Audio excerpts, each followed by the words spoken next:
Woo! It sure has been a while since I've given you guys a peek into what is going on in our mating yard. Bee yard 51 is what I like to call it. So I'm gonna walk you guys through some of the hives that we have out here, what we have going on, and I also want your opinion on some things, so come on.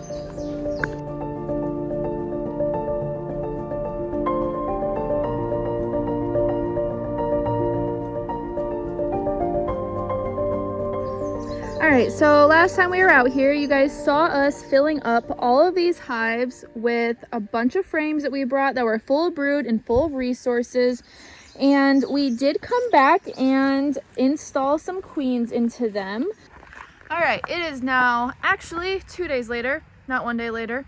So believe it or not, it is the beginning of June and we had a night that was supposed to be down to 43 degrees. We didn't want to risk any of the queens being killed or abandoned or freezing, anything like that. So it is now 2 days later and we have them all in here. But you want to tell them what happened? Some emerged. So let's look.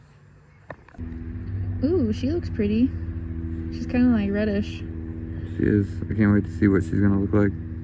But yeah, so some of them started to emerge. Luckily, Casey was able to get them all in cages in time before anything bad happened. So we're going to introduce them just like this, and they'll chew through. He's got some queen candy right here that I made. Oh, is that the one kind? Yeah. That I had? Yeah, we need to solidify our recipe. So I tried a recipe that I saw on YouTube, and it is still very loose, I guess is the right term. I don't know. That sounds kind of like weird, but This is our 2-frame split though. yeah, so it melts if it gets too hot. But Casey did come back around yesterday and boosted some things, also gave some an extra frame so that there would be 3 frames. So just setting them in there. I will put a frame feeder in here. Do you have any still here? Yeah. Okay, I can put them in. Well, you put the queens in if you want. Was it just that one? Oh, I already put one in here. Yeah. Do you want to show them how you can see them moving right now? Might be able to see them. This one right here. So this one right here, you can see that one too. see it moving a little bit. So yeah, they're going to be coming out really fast here soon. So we're gonna go ahead and throw some of these in here.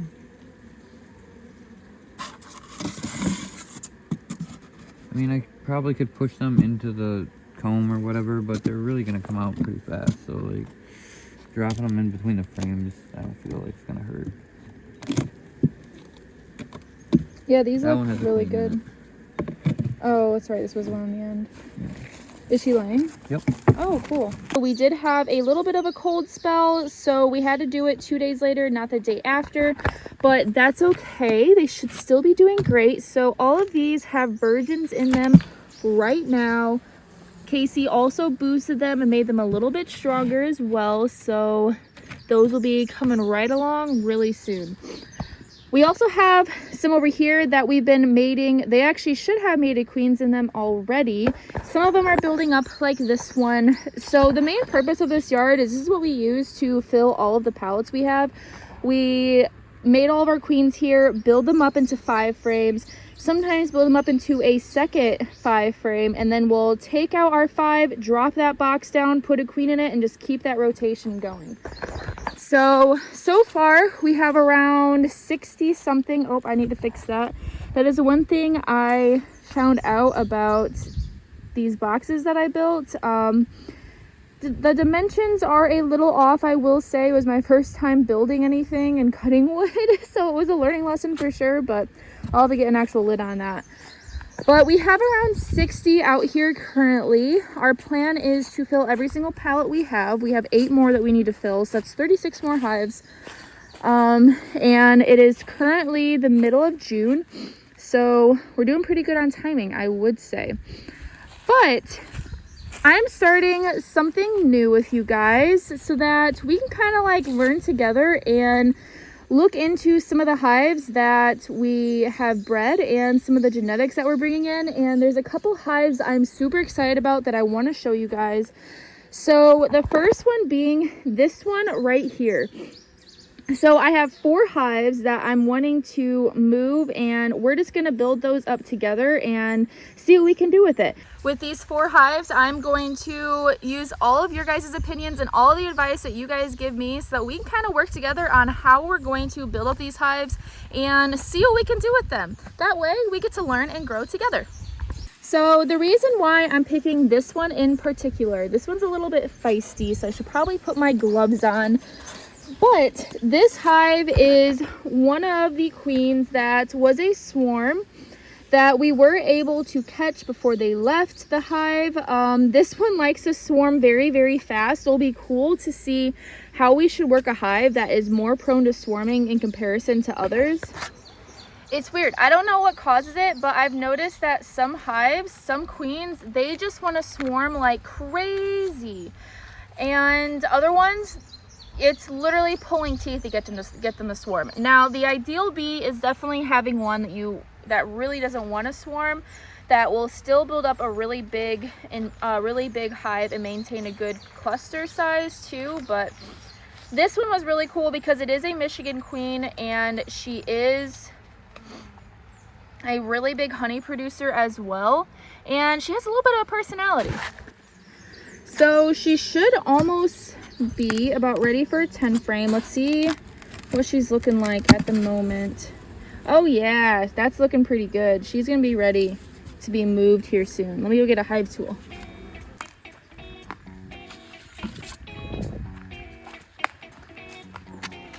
So this is the second time she's tried swarming this year. She tried swarming, I believe it was the last week of April.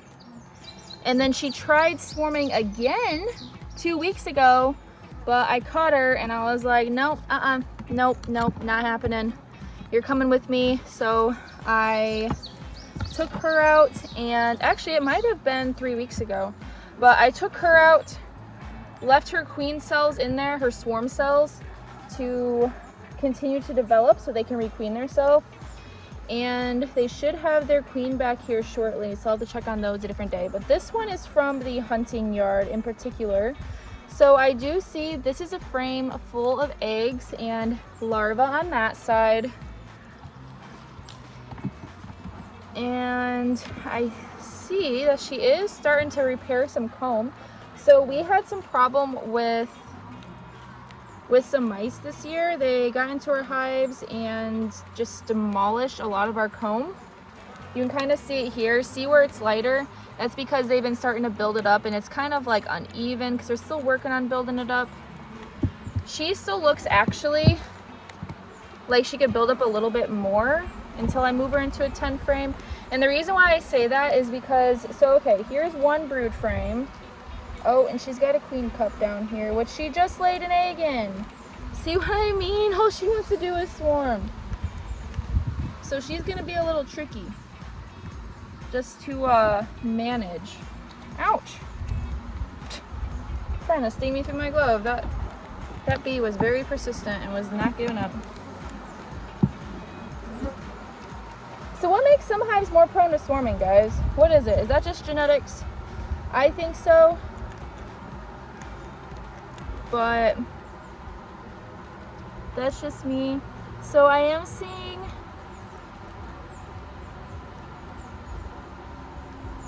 that her brood pattern on this side is getting a little bit spotty. It looks like she may